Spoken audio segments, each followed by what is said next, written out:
nama aku Faris. Aku bukan jenis yang suka benda-benda mistik ni, tapi sebab channel YouTube yang aku uruskan dengan 3 orang kawan aku, Aina, Hakim dan Zack, makin hari makin perlukan konten baru yang lebih gila, aku pun terjebak. Kami buat channel kisah seram, nama channel kami Tegur Malam. Dah beberapa kali video kami naik trending, tapi kami tahu kalau nak betul-betul viral, kami kena buat yang orang lain tak berani buat. Dan dari situ, tercetuslah idea untuk kami pergi ke satu tempat yang orang Sabah sendiri pun jarang nak lalu waktu malam. Jambatan gantung Kampung Pakaon yang katanya berhantu. Menurut penduduk tempatan, jambatan tu memang lama dah, kayu-kayu. Dia pun macam reput. Tapi yang paling menyeramkan bukan sebab struktur dia, tapi sebab ada pantang larang lama. Jangan pandang belakang waktu atas jambatan tu, tak kira siang atau malam. Tak ada siapa boleh explain kenapa. Tapi katanya, siapa yang pandang belakang mesti akan kena gangguan. Kalau tak malam tu, malam esok. Kita orang tahu benda ni gila. Tapi Zack, macam biasa, dia yang paling berani. Atau paling tak fikir panjang.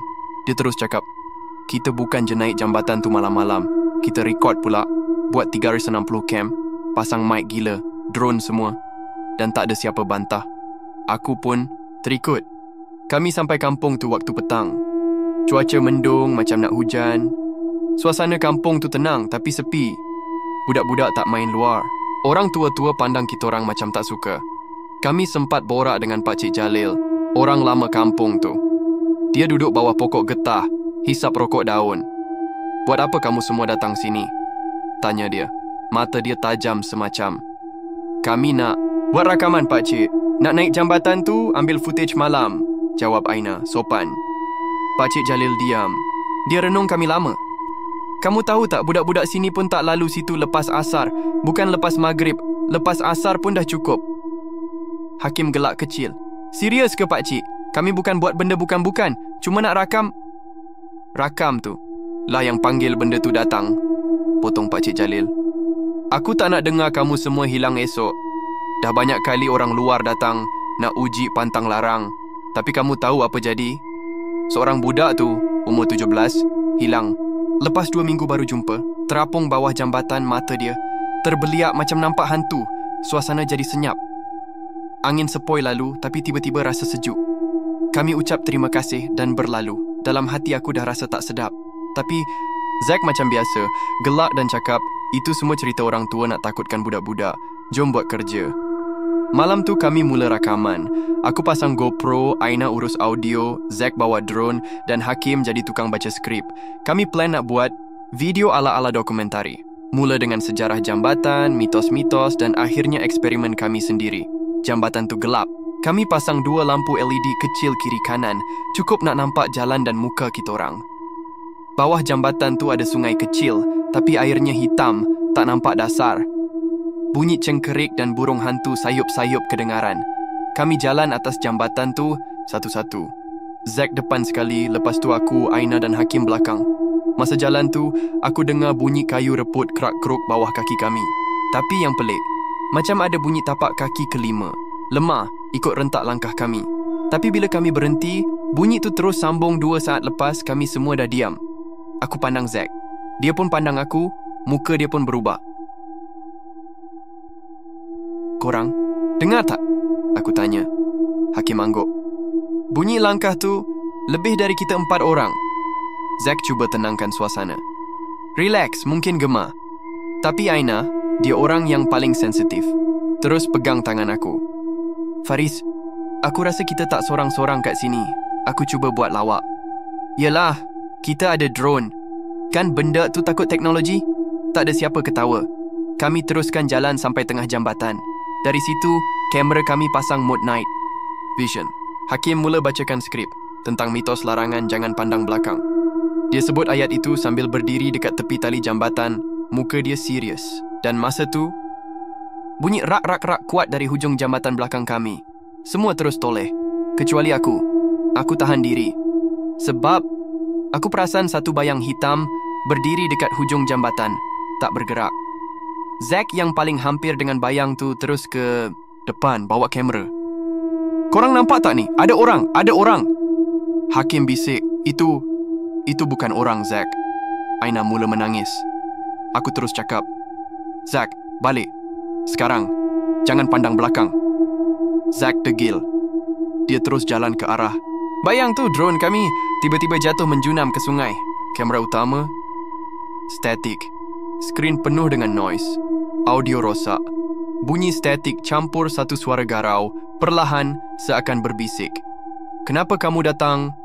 Aku tarik Aina, suruh dia lari. Hakim ikut aku. Tapi Zack, dia tak ikut.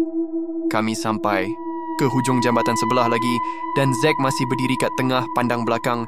Kamera GoPro, aku sempat rakam muka dia sebelum video tamat. Mata terbeliak, mulut ternganga, muka pucat. Dan di belakang dia, satu makhluk tinggi, rambut panjang, muka hitam legam, mata merah menyala, berdiri betul-betul belakang dia. Video tu masih ada. Tapi tak semua kami tunjuk pada penonton. Malam tu Zack hilang. Cari sampai subuh, tak jumpa. Dan sejak malam tu, benda pelik mula jadi kat kami bertiga.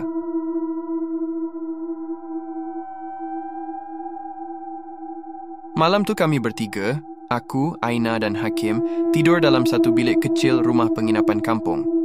Zack masih belum jumpa. Orang kampung dah mula bantu cari, tapi lepas jam 3 pagi, pencarian dihentikan sebab hujan turun lebat gila. Air sungai bawah jambatan naik sampai melimpah. Aku tak tahu kenapa hati aku rasa berat sangat. Macam ada sesuatu ikut balik dengan kami. Aina langsung tak tidur. Dia duduk bersandar di dinding, mata dia merah tapi tak keluar air mata. Dia bukan menangis. Dia takut. Hakim pula cuba bertenang, dia buka laptop dan tengok rakaman dari GoPro aku. Aku pun duduk sebelah dia. Bila rakaman sampai bahagian tengah jambatan tu, tempat Zack pandang belakang, kami pause video tu dan tengok frame by frame. Waktu Zack berhenti dan mula pandang ke belakang, ada satu frame yang tak patut ada. Di belakang Zack, betul-betul dekat tengkuk dia, ada satu wajah. Muka perempuan. Tapi bukan muka biasa. Wajah tu macam cair, kulit hitam legam, mata dia putih semua, tak ada anak mata. Rambut dia kusut panjang dan macam melekat di badan Zack. Tapi benda tu bukan berdiri. Dia macam melekat kat belakang Zack, seolah-olah tumpang. Aku rasa nak muntah tengok. Bulu roma semua berdiri. Hakim terus tutup laptop. Tu bukan efek kamera, bisik Hakim. Aku angguk. Aku tahu. Pukul 4 pagi, Aina tiba-tiba berdiri. "Ada orang panggil aku," katanya. Suara dia perlahan. Muka dia pucat. Aku dan Hakim pandang satu sama lain. "Panggil macam mana?" tanya aku. "Suara perempuan?" dari luar rumah. Aku terus pergi ke tingkap, tapi tak nampak apa-apa. Cuma dengar bunyi hujan rintik-rintik dan sesekali bunyi cengkerik.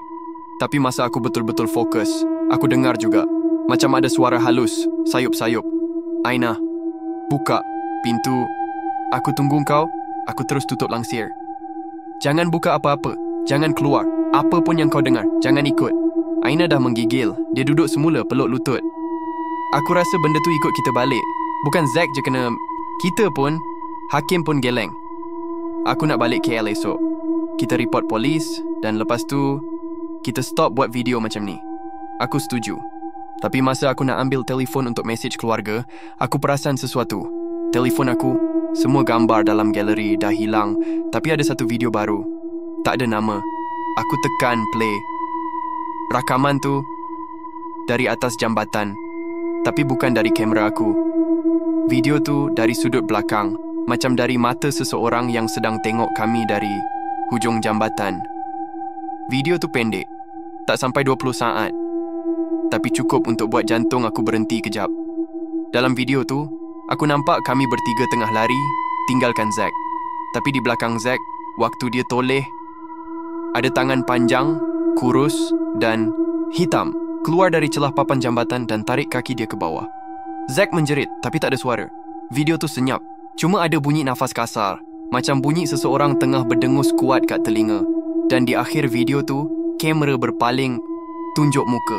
Muka yang sama dalam rakaman tadi. Wajah cair, senyum. Pandang tepat ke arah aku. Aku lempar telefon atas lantai. Hakim ambil dan tengok, tapi video tu hilang. Tak ada dalam galeri. Tak ada dalam folder tersembunyi. Kosong, macam tak pernah ada. Kami bertiga tak tidur langsung malam tu. Pagi esok, kami terus ke balai polis kampung, buat laporan kehilangan Zack. Tapi bila polis dan penduduk kampung pergi periksa jambatan gantung tu, dorang cakap sesuatu yang pelik. Tak ada kesan orang jalan atas jambatan tu semalam, kata pegawai polis. Kami tunjuk video. Tapi bila polis tengok, semua footage kosong.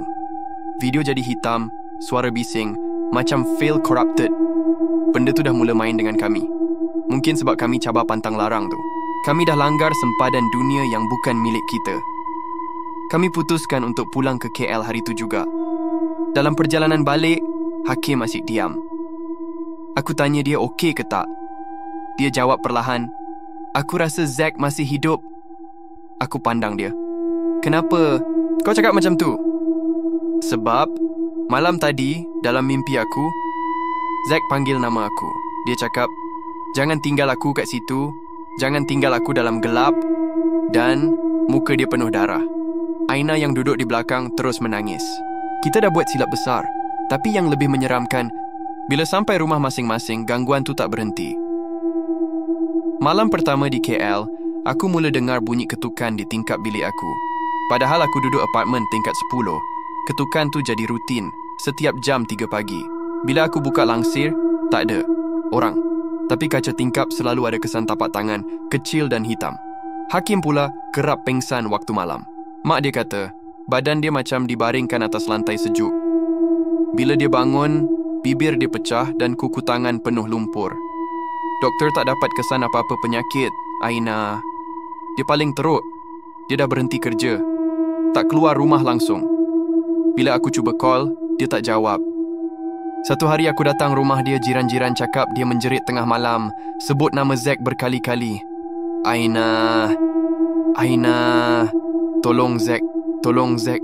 Dan bila aku akhirnya berjaya masuk, aku jumpa dia duduk dalam gelap keliling dia.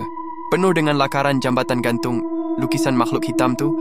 Dan satu nota yang dia tulis berulang kali, "Aku dah pandang belakang, aku dah pandang belakang, aku dah pandang belakang." Kami fikir semuanya akan habis lepas kami tinggalkan kampung tu. Tapi sebenarnya, itu baru permulaan.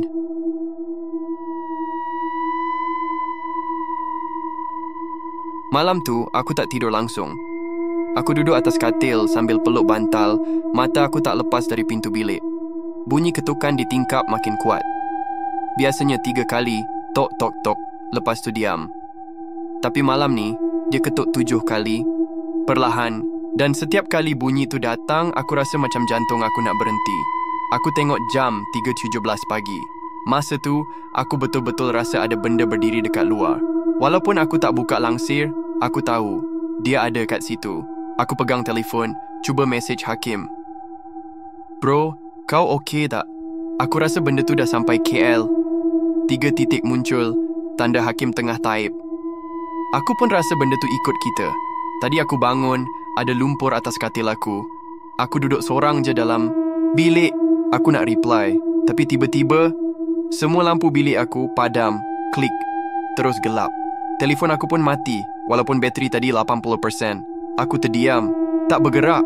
Dalam gelap, aku dengar satu bisikan, perlahan, dekat sangat dengan telinga aku. "Kenapa kau tinggalkan Zack?" Aku jerit, "Nau, siapa kau?" Tak ada balasan. Tapi dari belakang aku dengar nafas.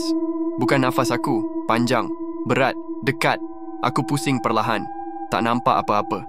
Tapi aku rasa tangan aku sejuk, macam pegang ais.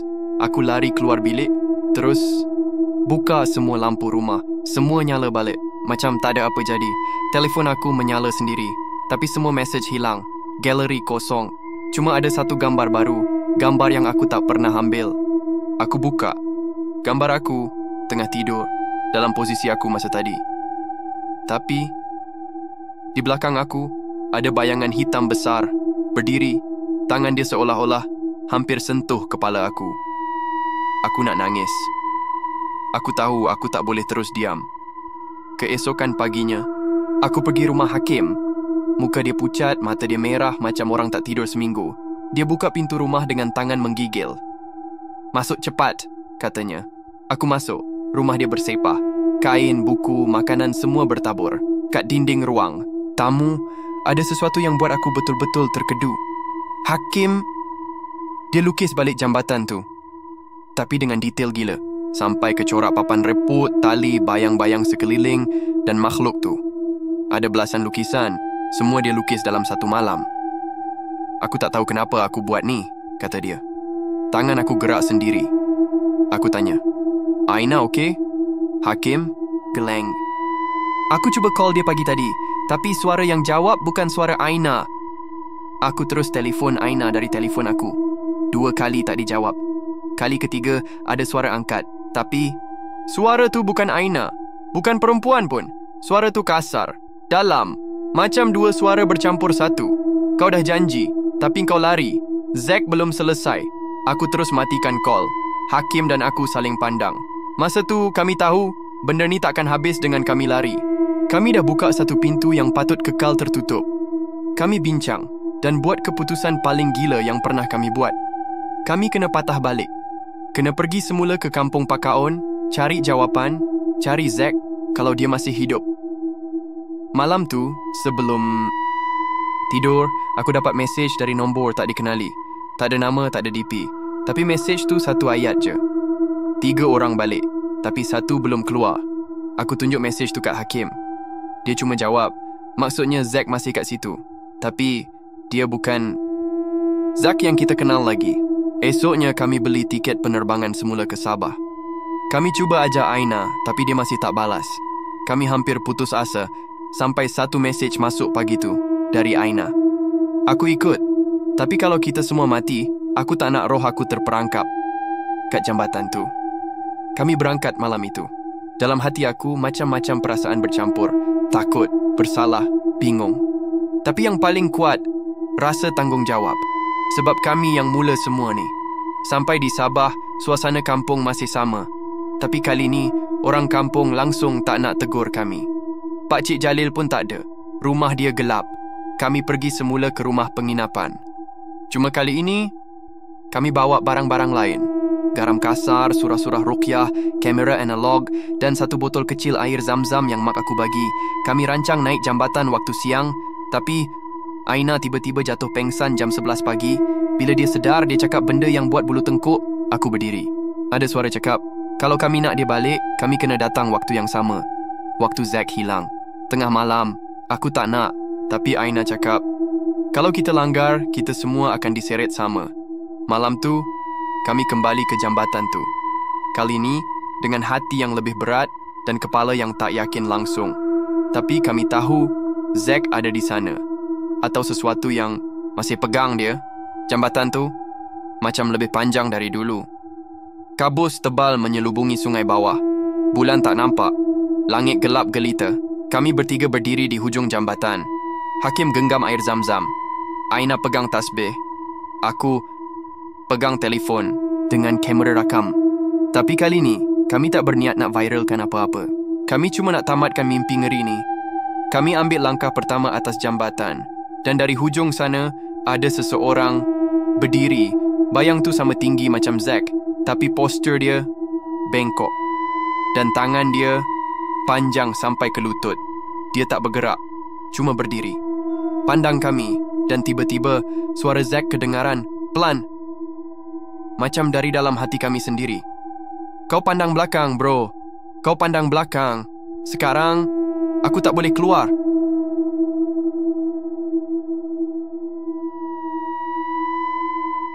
Bayang tu masih berdiri di hujung jambatan. Sunyi, tak bergerak. Tapi makin lama kami pandang, makin jelas rupa dia. Muka tu tak normal. Wajah tu panjang ke bawah, mulut robek sampai ke pipi dan mata dia masih putih semua macam dalam video. Tapi kali ini kami nampak sendiri. Bukan rakaman. Aku rasa tu Zack, bisik Hakim suaranya pecah macam nak menangis. Aina dah mula undur ke belakang. Tu bukan Zack. Kau tengok tangan dia. Memang tangan Zack tu bukan macam manusia. Jari panjang-panjang, kuku tajam dan kulit macam reput. Dia langsung tak bergerak. Cuma berdiri, senyum. Aku rasa tulang belakang aku beku. Hakim mula melangkah ke depan. Kalau tu Zack, aku nak selamatkan dia. Aku tarik lengan dia. Gila? Kalau tu bukan Zack, kau nak ikut dia sekali? Tapi sebelum sempat aku halang lagi, Zack mula bergerak. Perlahan. Langkah dia seret. Setiap kali kaki dia pijak papan jambatan, bunyi krek, krek, krek jelas kedengaran. Tapi bunyi itu macam lebih daripada sekadar kayu patah. Bunyi itu macam sendi manusia retak. Aina mula menangis perlahan. Dia pejam mata, baca apa-apa yang dia hafal. Hakim tak bergerak. Macam kena sihir, mata dia tak lepas dari makhluk tu. Dan masa Zack sampai betul-betul tengah jambatan, dia berhenti. Tangan dia angkat perlahan dan dia tunjuk tepat ke arah kami. Kemudian, pandang, belakang, aku. Dan Aina terus tunduk. Kami ingat pesan orang kampung. Pantang larang paling utama. Jangan sesekali pandang belakang atas jambatan ni. Tapi Hakim, dia pusing. Zack! Dan sekelip mata, dia hilang. Hakim tak ada depan aku lagi. Dia lenyap, macam ditarik ke dimensi lain. Yang tinggal cuma bunyi. Suara dia menjerit, makin lama makin jauh, sampai senyap terus. Aina terjerit, tapi aku sempat peluk dia, tarik jauh dari jambatan. Aku tengok depan, Zack pun hilang. Kosong, cuma kabus dan angin sejuk. Sangat bau dia busuk, macam bau mayat rebut lama. Kami lari, keluar dari jambatan, terus ke jalan besar. Nafas aku tercungap. Aina dah hampir pengsan. Tiba-tiba telefon aku berbunyi. Nombor tak dikenali. Aku jawab. Hello? Tak ada suara. Tapi aku dengar bunyi nafas. Lepas tu, satu suara. Lelaki, macam suara Zack, tapi tak betul. Seorang lagi. Tinggal seorang lagi. Aku campak telefon. Kami berlindung di surau kecil kampung tu malam tu. Seorang ustaz kampung yang kebetulan lalu nampak kami dan terus bantu. Ustaz tu, Ustaz Rahman namanya. Orang tua beruban tapi muka tenang, macam tahu semua benda. Malam tu, kami cerita semuanya. Ustaz Rahman diam lama lepas dengar. Lepas tu dia cakap sesuatu yang aku tak sangka. Kamu bukan orang pertama yang hilang kawan kat jambatan tu. Dah 3 kali berlaku. Sejak 80-an. Semua yang hilang, tak jumpa jasad. Aku tanya dia, apa sebenarnya tempat tu, Ustaz? Kenapa tak boleh pandang belakang? Ustaz tarik nafas. Dulu sebelum jambatan tu dibina, kawasan tu tempat buang mayat mangsa ritual. Ada satu puak lama suka korbankan manusia untuk penjaga sungai. Bila kerajaan buat jambatan tu, mereka cuba padam sejarah gelap tu. Tapi roh-roh yang dikorbankan tak pernah pergi. Mereka terperangkap. Dan setiap kali seseorang pandang belakang atas jambatan tu, satu pintu akan terbuka. Pintu ke tempat mereka terkurung. Aku pegang kepala. Rasa pening. Macam mimpi semua ni. Tapi ia berlaku. Hakim...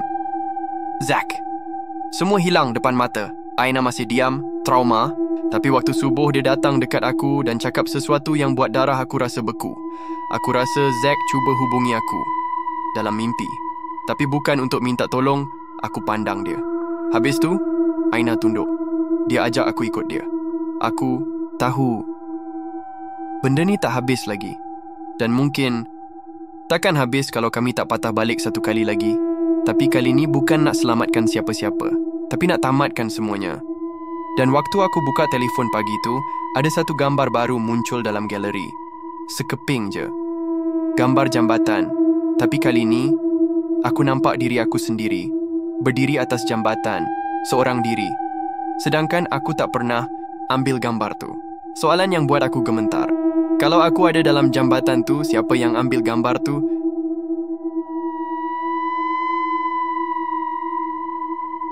Pagi tu, kampung Pakaon sunyi macam tak berpenghuni. Aina masih diam. Dia duduk di tepi surau, mata dia kosong. Langsung tak berkelip. Ustaz Rahman tengah solat sunat masa aku nampak seseorang berdiri jauh di Jalan Tanah Merah. Seorang wanita. Utua berbaju kebaya lusuh, rambut panjang dan jalan perlahan. Macam tengah cari sesuatu. Aku tanya Ustaz, siapa tu? Dia pandang. Mata dia sempit. Itu Mak Lang Senah. Dulu dia bidan kampung. Tapi sejak anak dia hilang atas jambatan tahun 1991, dia tak pernah bercakap dengan sesiapa. Semua orang anggap dia dah gila. Tanpa tunggu apa-apa, aku kejar wanita tua tu. Aina ikut dari belakang. Mak Lang Senah jalan masuk ke celah pokok-pokok besar ke arah satu kawasan yang tak ada dalam Google Maps. Kami ikut dia lebih sejam, redah semak, naik bukit kecil, sampai ke satu pondok kayu buruk di celah rimbunan buluh. Aku buka mulut perlahan. Mak Lang! Dia berpaling, mata dia putih semua. Tapi dia senyum. Senyuman yang tak buatkan aku tenang, tapi resah. Lama dah aku tunggu kamu, katanya perlahan. Aina berbisik kat aku, mana dia tahu kita nak datang? Mak Lang senah duduk di bangku usang. Dia mula bercerita. Dulu, jambatan tu bukan jambatan. Itu tempat ikat orang. Anak dara, budak kecil, sesiapa yang dikatakan bawa sial. Puak asal kampung ni percaya sungai tu ada penunggu. Kalau tak bagi makan, kampung dilanda musibah. Maka mereka serah manusia. Aku dan Aina terdiam. Dada aku rasa sesak. Mak Lang teruskan. Tapi bila kerajaan mula masuk, mereka tutup mulut. Mereka suruh bina jambatan atas tempat tu. Nak tutup, aib katanya. Tapi penunggu tu masih tunggu makanan. Dia lapar. Dan sesiapa yang pandang belakang, dia akan nampak muka penunggu tu. Bila nampak, mata dia jadi pintu. Aku tak faham. Pintu apa? Mak Lang pegang lengan aku. Kuat. Pintu ke alam mereka. Sekali kau pandang, dia boleh masuk. Dan bila kau tengok video rakaman, walaupun kau tak ada kat jambatan, kau tetap buka pintu tu. Mata Aina besar. Sebab tu lepas kami balik, benda tu ikut. Mak Lang angguk. Kamu semua dah dicemari. Tinggal seorang je yang belum dimakan. Tapi lambat laun, kamu pun akan dijemput. Aku cuba berfikir logik. Jadi, tak ada cara ke untuk tutup pintu tu? Mak Lang senyum pahit. Ada satu saja cara, tapi kamu takkan suka dengar. Dia bangun perlahan, ambil satu kain hitam dari dalam pondok. Dalam kain tu, ada satu botol kaca kecil berisi abu hitam, satu cebisan kain buruk penuh darah kering, dan satu gambar lama. Gambar tu buat jantung aku macam nak pecah. Gambar Zack, masa kecil. Tapi dalam gambar tu, belakang dia ada satu bayang. Hitam yang kabur. Gambar tu nampak tua. Tak masuk akal sebab Zack baru je hilang minggu lepas. Mak Lang kata, Zack bukan orang pertama yang dipilih, tapi dia yang terakhir. Aku tanya, apa maksudnya? Mak Lang balas, setiap generasi, satu akan dipanggil. Kalau tak serah dia, penunggu tu akan ambil lebih ramai. Aku menggigil. Jadi, kami kena serahkan Zack? Mak Lang angguk. Tapi bukan dengan lari. Bukan dengan jerit. Kamu kena kembali ke jambatan dan bakar benda ni. Abu ni, kain ni dan gambar tu atas tengah-tengah jambatan waktu bulan penuh. Dan masa bakar, jangan sesekali sebut nama Zack. Kalau kamu sebut, dia akan datang, tapi bukan untuk dibebaskan. Dia akan seret kamu. Aina pegang lengan aku. Malam ni bulan penuh. Malam tu, kami siapkan semua. Kembali ke rumah penginapan, bawa semua barang yang Mak Lang bagi. Tapi sebelum kami bertolak ke jambatan, satu kejadian berlaku yang hampir buat kami batalkan semua. Pukul 10 malam, Aina pengsan secara tiba-tiba. Aku panik, angkat dia atas tilam, cuba kejutkan. Tapi dia bangun dalam keadaan pelik. Suara dia berubah. Bukan suara Aina. Dia pandang aku dengan mata kosong. Zack, tak nak pergi. Aku terus baca ayat kursi. Badan Aina menggigil. Mata dia berpusing ke atas. Tiba-tiba dia jatuh dan bangun semula. Kali ni dengan nafas tercungap. Aku nampak dia. Dia berdiri atas jambatan. Dia tunggu. Kami terus bergegas. Aku tahu, ini peluang terakhir. Kalau gagal, mungkin kami tak balik. Sampai jambatan pukul 12.15 tengah malam. Bulan penuh atas kepala. Angin tak bergerak langsung. Sepi, sejuk. Kami jalan ke tengah jambatan. Letak abu, kain berdarah dan gambar atas lantai kayu. Aku bakar dengan pemetik api yang Mak Lang bagi. Api marak, tapi bau dia busuk. Sangat busuk. Macam daging reput dibakar. Dan waktu api makin kuat, kami dengar suara. Kenapa bakar aku? Aku tak pusing.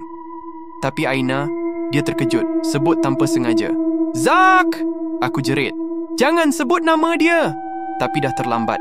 Api terpadam. Suara sendiri. Angin mula tiup kuat. Jambatan bergoyang.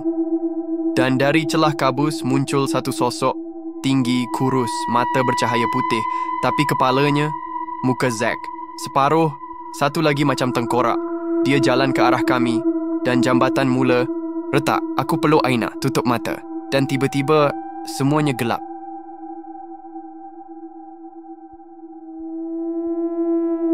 Gelap. Hitam pekat seperti tiada udara. Aku cuba buka mata, tapi semuanya kabur, serasa ada lapisan berat menekan kepala. Nafas aku terhenti, tapi ada sesuatu yang buat aku masih hidup. Suara bisikan pelan, lembut tapi penuh amaran. Aku bukan Zack. Tapi aku yang jaga jambatan ini sekarang. Suara itu datang dari arah depan. Aku cuba bangkit, tapi kaki macam terkunci, tubuh beku. Dari gelap muncul bayangan sosok tinggi, berdiri tegak tapi bergerak perlahan ke arah aku. Kepala dia tenggelam dalam kabut tapi mata bercahaya putih, menembus kegelapan. Kenapa kau panggil aku Zack? Aku dah lama hilang, tapi jiwa aku terperangkap di sini, jadi penjaga. Suara itu kedengaran sayu. Ada kesedihan dalam nada dia. Aku cuba bertanya, tapi suaraku tercekat. Bayangan itu melangkah lebih dekat, dan perlahan-lahan aku nampak bentuk tubuhnya. Bukan manusia biasa. Kulitnya luntur, warna kelabu pucat, tangan panjang dengan kuku tajam. Aku tak nak engkau dan kawan-kawan kau jadi macam aku, dia teruskan. Jambatan ni bukan tempat biasa. Ia antara dunia hidup dan dunia roh. Orang-orang yang hilang di sini terperangkap antara dua alam. Aku bertugas menjaga pintu itu supaya tak terus merebak. Aku cuba bernafas dalam-dalam. Kalau kau jaga jambatan, kenapa kau panggil Zack? Dan kenapa kau muncul pada kami? Dia menghela nafas panjang. Zack itu manusia terakhir yang aku pernah jumpa. Aku ada dalam gambar lama itu sebab aku pernah cuba tolong dia, tapi aku gagal. Dan aku tahu kau semua dah dicemari. Ada sesuatu yang dah ikut kau balik dari jambatan. Aku ingat balik kejadian malam sebelum ini, bila Aina tiba-tiba dirasuk dan cakap Zack tak nak pergi. Aku cuba bertanya, apa yang ikut kami? Bayangan itu ketawa pelan, seram sampai meremang bulu roma. Roh itu, dia dah lekat kat Aina. Tapi bukan rohnya yang sebenar, tapi bayangan jahat yang mahu ganti dia. Kalau kau tak halang sekarang, dia akan ambil alih tubuh Aina sepenuhnya. Aku hampir rebah. Apa yang kami boleh buat? Dia keluarkan satu benda kecil dari dalam jubahnya. Satu cermin pecah yang berwarna gelap. Ini cermin pelindung. Kau perlu pakai dekat leher Aina, supaya bayangan itu tak dapat keluar dan ambil alih. Tapi, ini hanya sementara. Kau perlu balik ke kampung dan dapatkan bantuan. Aku angguk. Dengan susah payah, aku cuba letakkan cermin itu dekat Aina. Dia mula sedar, mata kembali normal. Tapi wajahnya pucat dan menggigil. Aku tahu, dia dah lalui sesuatu yang sangat ngeri. Tiba-tiba, dari jauh, aku dengar suara jeritan. Suara Hakim. Aku dan Aina segera berlari ke arah sumber suara, tapi bayangan itu melambai. Hati-hati, masa kau tak banyak.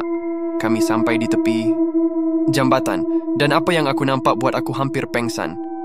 Hakim berdiri, tapi badannya dah berubah.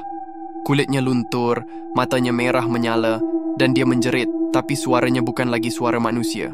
Datang! Datang ke dunia kami! Jangan lari! Aku cuba peluk Hakim, tapi dia menolak dengan kekuatan luar biasa. Aku dah hilang, dia berkata. Tapi aku tak mahu kau ikut aku. Kami cuba menariknya keluar dari jambatan, tapi tiba-tiba jambatan bergoyang kuat, kayu retak dan terputus. Hakim terjatuh ke dalam sungai yang dalam dan hitam pekat. Suara jeritannya hilang dalam kegelapan air. Aina menangis. Kita kena pergi sekarang. Kalau tak... Aku toleh ke arah bayangan penjaga jambatan. Dia angguk perlahan. Kamu perlu pergi. Jambatan ni makan jiwa. Tapi jangan lupa, pintu itu masih terbuka. Dengan hati berat, kami berlari meninggalkan jambatan itu. Aku pegang tangan Aina erat-erat. Dalam hati, aku tahu ini belum berakhir. Bahkan, ini baru permulaan. Kami pulang ke rumah tumpangan menjelang subuh. Langit masih kelabu sunyi macam kampung tu dah berhenti bernafas. Langkah kami berat, kasut basah, baju koyak dan hati hancur. Hakim dah tak ada. Tapi lebih dari itu, aku tahu benda tu masih ikut. Aina duduk di sudut bilik, peluk lutut sambil pandang kosong ke lantai. Aku cuba nak tenangkan dia, tapi aku pun sendiri hampir hilang akal. Aku buka beg, keluarkan cermin kecil yang diberi oleh penjaga jambatan. Letak betul-betul depan Aina. Kalau kau rasa lain macam, pegang ni. Aina cuma angguk. Tapi, aku nampak mata dia makin kelam, macam ada bayang hitam halus berselirat dalam anak matanya. Aku tak cakap apa-apa. Takut. Kalau sebut, aku takut benda tu tahu kami sedar. Aku keluar sekejap, cuba cari Ustaz Rahman. Tapi masa aku sampai surau kecil tu, pintunya terbuka. Dalamnya kosong. Sejadah berterabur, kitab Al-Quran terbuka, Dan atas lantai, ada kesan tapak kaki besar, basah dan hitam. Bukan tapak manusia. Aku rasa macam nak lari, tapi aku dengar suara sayup dari dalam bilik imam. Amir. Aku kenal suara tu. Suara Zack. Tapi, mana mungkin. Aku perlahan-lahan buka pintu bilik tu. Dalam bilik gelap, satu-satunya cahaya datang dari lampu minyak tua di sudut. Di atas lantai, aku nampak kain kafan. Dan di dalamnya, sekujur tubuh kaku. Aku hampiri perlahan. Degupan jantung aku makin laju. Bila aku tarik hujung kain kafan tu, itu muka Zack. Tapi matanya terbuka. Dia pandang aku dan mulutnya bergerak. Walaupun badannya tak bergerak langsung. Aku belum pergi. Aku melompat ke belakang, hampir jatuh. Tapi tubuh Zack masih di situ, matanya terbuka, tak berkedip. Mulutnya terus ulang-ulang satu ayat. Dia dah masuk. Aina, dia dah masuk. Aku lari balik ke rumah penginapan. Sampai-sampai je aku nampak pintu bilik terbuka luas. Angin kencang masuk, langsir berterbangan macam tak tentu arah. Aina tak ada di dalam. Di atas lantai, cermin kecil tu pecah. Retak 1000. Aku mula panik. Aina! Aku jerit sekuat hati. Tapi yang jawab, cuma bisikan. Jangan cari. Dia bukan milik kamu lagi. Aku berlari keluar. Seluruh kampung terasa gelap walaupun matahari dah naik. Awan tebal menutup langit dan kabus menyelubungi. Ya tanah, aku dengar suara tangisan. Jauh dari arah hutan, arah jambatan, aku nekat ke sana. Tapi baru beberapa langkah, seseorang tahan aku. Mak Lang senah. Dia genggam tangan aku kuat. Jangan ke sana. Kalau kamu ke sana waktu pagi, kamu tak akan balik. Aku goncang tangan dia. Tolong. Aina hilang. Zack kata dia dah masuk. Mata. Mak Lang basah. Kamu dah buka pintu. Bila pintu tu terbuka, dia bebas. Aina mungkin dah tak boleh diselamatkan. Aku jatuh terduduk. Tapi dalam hati, aku tak boleh biarkan Aina jadi korban. Dia satu-satunya yang masih tinggal. Aku kena buat sesuatu. Mak Lang pegang bahu aku. Ada satu jalan lagi. Tapi, kamu kena korbankan sesuatu yang kamu sayang. Benda yang rapat dengan roh Aina. Aku angguk. Aku tahu apa yang dia maksudkan. Aku buka beg, keluarkan satu benda. Kamera GoPro yang kami guna masa rakam video tu. Kamera ni penuh dengan memori. Rakaman pertama Aina gelak, makan Maggi, teriak masa Zack kenakan dia. Kamera ni, jiwa dia ada dalam ni. Mak Lang ambil kamera. Tu balut dengan kain kuning dan serahkan balik pada aku. Letakkan kamera ni di tengah jambatan masa matahari terbenam. Tapi jangan pandang ke belakang. Walau apapun yang kau dengar, jangan pandang. Aku tunggu hingga senja. Kali ni aku pergi seorang, bawa kamera, sehelai kain putih dan keberanian yang aku sendiri tak tahu dari mana datang. Sampai di jambatan, langit mula merah darah. Angin berhenti. Sungai di bawah tu tak mengalir. Tenang, terlalu tenang. Aku berdiri di tengah jambatan, letak kamera atas lantai kayu dan mula baca apa yang aku mampu. Ayat kursi, surah Al-Falaq, An-Nas, semua. Dan waktu azan maghrib mula berkumandang dari kejauhan, aku dengar suara Aina. Amir, tolong. Aku sejuk. Jantung aku seakan berhenti. Suara dia lemah macam tengah menderita. Tapi aku ingat pesan Mak Lang. Jangan pandang. Aku tutup mata rapat-rapat terus baca. Tapi suara Aina makin kuat. Dia tipu kau, Amir. Aku kat belakang ni. Tolong tengok aku. Aku hampir kalah. Hampir. Tapi aku tahu, kalau aku pandang, aku bukan Amir lagi. Tiba-tiba, satu jeritan panjang, nyaring, dan angin kencang melibas seluruh jambatan. Kamera terpelanting ke sungai dan aku rasa tanah di bawah aku bergetar. Kemudian, semuanya senyap. Bila aku buka mata, malam dah tiba. Bintang berkelip, jambatan kembali sunyi. Dan Aina berdiri depan aku. Wajah dia letih, tapi matanya kembali normal. Amir? Dia pegang tangan aku. Aku mimpi gelap. Aku rasa macam aku hanyut, tapi ada suara panggil aku balik. Itu suara engkau? Aku tak jawab. Aku hanya peluk dia. Tapi dalam pelukan tu, aku tahu sesuatu masih tak betul.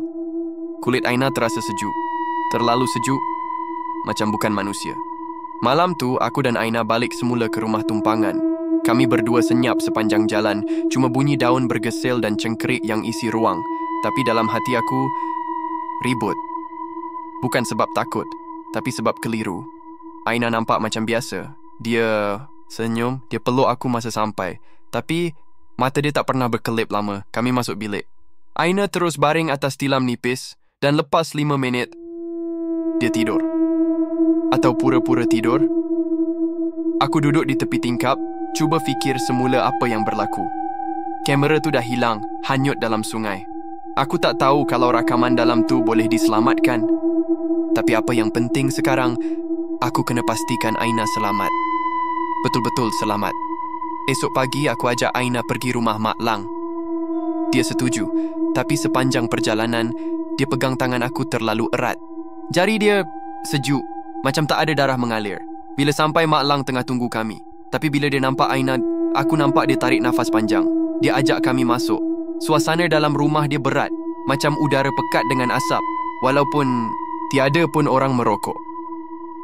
"Duduk," kata Mak Lang perlahan. "Aku nak cuba sesuatu." Dia ambil segelas air, baca ayat-ayat suci, kemudian hulur pada Aina. "Minum sikit, nak." Aina pandang gelas tu. Lama, sangat lama. Kemudian dia senyum, tapi bukan senyum Aina yang biasa. "Tak haus, Mak Lang," katanya. Suara dia serak. Ada 2 lapis suara dalam satu mulut. Aku bangun perlahan, jantung aku terus rasa sejuk. Tapi Mak Lang tetap tenang. "Tapi kalau kau bukan Aina, siapa? Kau?" Aina diam, tapi matanya terus pandang gelas tu. Tiba-tiba, dia tolak meja dengan kuat. Gelas terjatuh, air melimpah atas lantai. Suara dia bertukar garau, wajah dia berubah. Mata hitam penuh, kulit pucat, urat timbul. Bukan Aina. Dia dah tak ada, dia pilih untuk pergi. Tapi aku suka tubuh ni, selesa. Aku dan Mak Lang hampir jatuh ke belakang. Mak Lang segera ambil seikat daun bidara, percik dengan air ruqyah dan lontar ke arah Aina. Jeritan yang keluar dari mulut Aina malam tu tak akan aku lupa seumur hidup. Bukan jeritan manusia, bukan haiwan, tapi macam bunyi dunia lain yang sedang hancur. Tubuh Aina melayang ke belakang, jatuh keras ke lantai. Seluruh rumah bergoncang, cermin pecah, lampu berkelip. Bau hanyir mengisi ruang, macam daging busuk bercampur darah lama. Mak Lang terus baca ayat-ayat suci tanpa henti. Aku pegang kepala, tak tahu nak buat apa. Aina menggigil, mulut dia bergerak-gerak macam nak kata sesuatu, tapi lidahnya terjelir. Air panjang. Terlalu panjang untuk manusia biasa. Dan tiba-tiba, semuanya senyap. Aina rebah, tak bergerak. Matanya tertutup. Darah mengalir dari hidung, telinga dan sudut bibirnya. Aku melutut, pegang tubuh dia. "Aina! Aina!" Mak Lang cuba rasa nadi dia. Dia masih hidup, tapi sangat lemah. Roh dia masih ada, tapi tipis sangat. Kita kena buat sesuatu sekarang. Aku tak faham. Apa lagi boleh kita buat? Bukankah makhluk tu dah keluar? Mak Lang geleng. Belum. Itu cuma satu lapisan. Ini bukan setakat gangguan jin biasa. Ini warisan. Dendam lama. Aku rasa Aina keturunan dari orang yang pernah khianat penunggu jambatan tu. Sebab tu dia jadi sasaran. Aku rasa dunia gelap. Tapi Mak Lang terus bangun, buka satu kotak kayu lama dari almari. Dalamnya ada sekeping gambar lama, hitam putih, gambar jambatan gantung yang sama. Tapi dalam gambar tu, ada seorang wanita muda berdiri dengan bayi dalam dukungan. Mak Lang tunjuk gambar tu. Ini moyang Aina. Dia pernah lari dari kampung dengan lelaki asing dan buka pintu ke dunia mereka. Sebab cinta terlarang. Lepas tu kampung ni kena sumpah. Setiap beberapa generasi, waris dia akan dipanggil balik. Aku pegang kepala. Rasa nak pitam. Jadi, Aina akan mati? Tanya aku perlahan, Mak Lang geleng. Tak! Kecuali kita cabut akar sumpahan tu, tapi itu bermakna kau kena pergi ke jambatan tu sekali lagi. Bukan waktu malam, tapi waktu antara 2 alam, aku angguk. Subuh? Mak Lang senyum tipis. Antara azan dan iqamah subuh. Itu waktu roh dan manusia sama-sama lemah. Tapi kau kena pergi sendiri. Dan kau tak boleh takut. Aku tak jawab apa-apa sebab dalam hati aku, Aku tahu, aku sanggup. Kalau itu jalan untuk selamatkan Aina. Azan subuh berkumandang perlahan dari masjid kecil kampung. Udara sejuk menyucuk kulit, kabus tebal menyelimuti tanah. Aku berdiri di hadapan jambatan gantung itu sekali lagi. Tapi kali ini, aku seorang.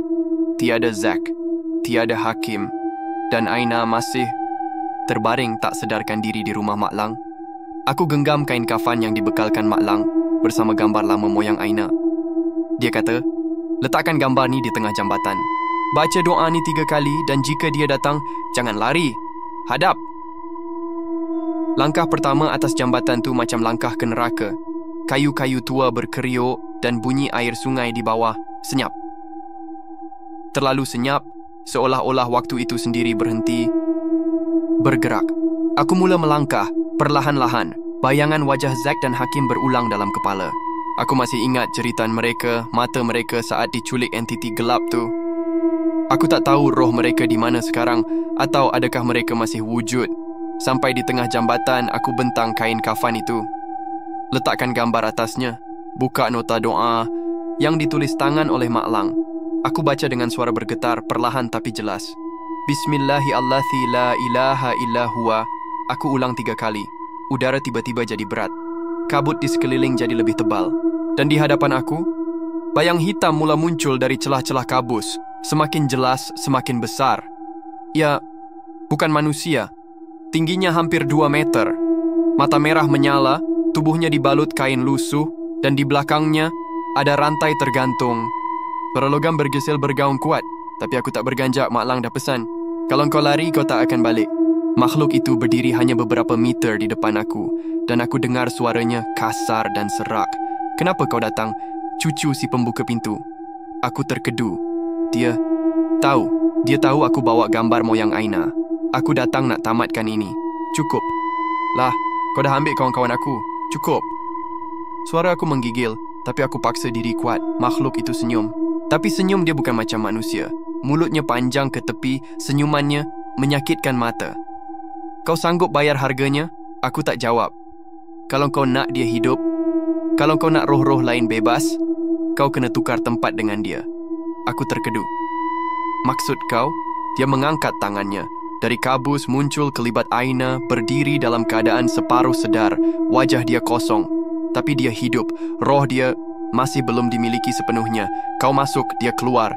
Aku pandang Aina. Kemudian aku pandang bayang gelap itu. Tiba-tiba aku teringat sesuatu. Pesan Mak Lang sebelum aku pergi. Makhluk ni tak kuat kalau kau yakin. Kalau kau yakin pada Tuhan, pada kebenaran, dan kau tak tunduk pada ketakutan, dia tak boleh ambil apa-apa pun. Jadi aku berdiri tegak. Tarik nafas dalam-dalam. Dan aku jawab, tak. Aku tak akan serah diri aku. Makhluk tu terdiam. Aku tak datang untuk tukar nyawa. Aku datang untuk cabut akar sumpahan. Dendam kau bukan pada Aina, tapi pada nenek moyang dia. Dan dendam tu tak boleh selesai dengan darah. Makhluk tu meraung. Suara dia buat jambatan bergegar. Kamu manusia sombong. Kamu tak tahu apa yang mereka rampas dari aku. Aku angkat gambar lama itu. Tunjukkan pada makhluk tu. Aku tahu. Tapi dendam kau takkan buat kau tenang. Dendam tu perangkap. Kau pun terperangkap. Makhluk tu kelihatan goyah. Matanya berkelip dan perlahan-lahan tubuhnya mula berubah. Dari bayang hitam kepada wajah lelaki tua. Wajah manusia. Wajah sedih. Dia tunduk. Aku cuma nak anak aku balik.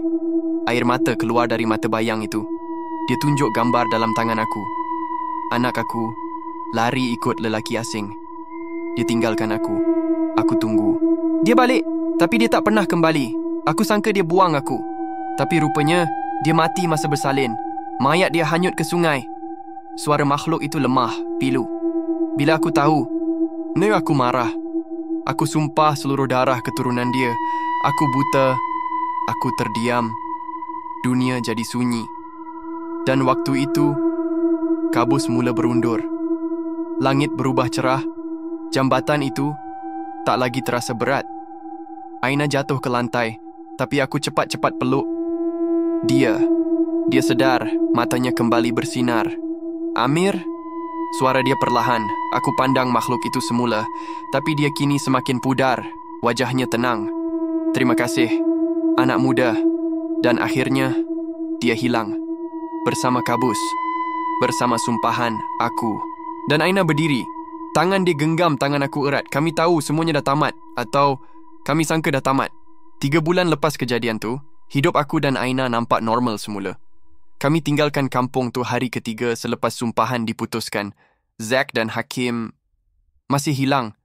Tapi kami dah reda. Polis kata tak jumpa apa-apa. Tapi kami tahu mereka tak hilang biasa. Mereka korban pertama. Aina perlahan-lahan sembuh. Dia mula makan semula, tidur lena. Dia sendiri kata tak ingat banyak dari malam-malam tu. Cuma mimpi pelik yang datang kadang-kadang.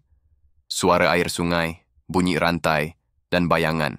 Jambatan gantung dari jauh. Aku pula masih simpan semuanya. Semua rakaman, sisa-sisa ingatan dan buku nota yang Mak Lang beri. Tapi sesuatu tak kena. Semenjak kami balik ke bandar, Aina mula suka termenung. Kadang-kadang dia berdiri depan cermin terlalu lama. Pernah sekali, aku tengok dia bercakap sendiri dalam bilik gelap. Bila aku tanya, dia senyum dan kata dia cuma berlatih skrip untuk video baru. Tapi aku tahu tu bukan latihan. Suatu malam, masa aku kemas file-file video lama dalam laptop, aku terjumpa satu folder yang tak pernah aku buat. Gantungsejati.mp4. Aku tak pernah simpan file tu. Tak pernah rakam apa-apa dengan nama tu. Bila aku buka, video tu bermula dengan suara latar. Aku dan kawan-kawan ketawa. Hari pertama kami sampai kampung tu. Tapi wajah kami, semua kabur. Tak macam biasa.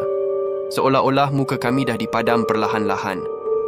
Kemudian rakaman berpindah ke malam terakhir, masa aku di jambatan gantung seorang diri. Tapi ada sesuatu yang tak kena. Rakaman tu bukan dari kamera aku. Ia dari sudut lain, dari seberang sungai. Dan dalam video tu, aku tak bersendirian. Ada 3 bayang hitam berdiri belakang aku. Salah satunya pegang bahu aku. Dan aku tak bergerak. Macam aku dah tahu mereka ada di situ. Video tamat dengan wajah Aina berdiri di depan kamera. Tapi wajah dia bukan wajah Aina sekarang. Wajah itu terlalu sempurna. Kulit licin, mata hitam penuh. Dan dia senyum. Bukan senyum bahagia, tapi senyum yang kosong. Jauh. Aku tutup laptop serta-merta. Jantung aku berdegup laju. Aku berpaling ke arah ruang tamu. Aina tiada di situ. Bilik dia gelap. Aku berjalan perlahan, buka pintu, dan aku lihat dia berdiri di tingkap, tidak bergerak. Aina? Dia tak jawab. Aina. Perlahan-lahan dia pusingkan badan. Matanya, bukan mata Aina, hitam, legam. Dan kulit wajah dia mula retak perlahan-lahan, seolah-olah topeng yang pecah. Aku dah kembali. Suara itu bukan suara Aina. Tiba-tiba seluruh lampu rumah padam. Dan dari tingkap, aku nampak refleksi bayangan 3 sosok di belakang aku. Yang sama seperti dalam video. Aku berpaling. Kosong. Tapi bila aku pandang semula ke cermin tingkap, mereka masih di situ. Lebih dekat. Tangan mereka angkat, seolah-olah hulurkan sesuatu padaku. Kamera yang kami hilang dulu. Kamera yang hanyut di sungai. Skrin kamera menyala. Satu notifikasi muncul. Live streaming ananananam penonton sedang menonton. Aku tergamam dan suara dari dalam kamera berkata, "Jangan pandang belakang." Lampu menyala semula dan Aina berdiri macam biasa. Senyum. "Abang, kenapa pandang pelik?" Aku tak jawab. Tapi aku tahu. Aina yang aku selamatkan di jambatan tu mungkin bukan Aina yang pulang bersama aku. Dan sejak hari itu, setiap malam, kamera aku hidup sendiri. Dan bilangan penonton live tu makin bertambah. Tak pernah aku tekan mula siaran. Tapi ada sesuatu sedang tonton kami. Dan mereka tunggu seseorang lagi untuk pandang belakang.